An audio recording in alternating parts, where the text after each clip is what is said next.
Hi guys, গ্রাম বাংলার অতি সুপরিচিত টক জাতীয় ফল চালতা। গ্রামে এই চালতা যতটা সহজলভ্য, শহরে কিন্তু ততটা নয়। চালতা টক জাতীয় ফল হওয়ায় এটি নারীদের কাছে বেশি পরিচিত।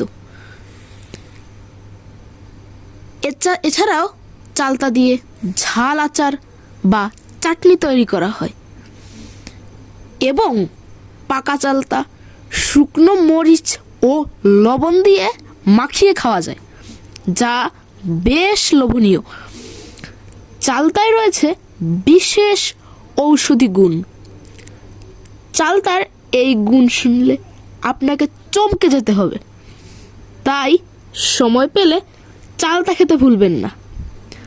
আপনারা সবাই ভালো থাকবেন।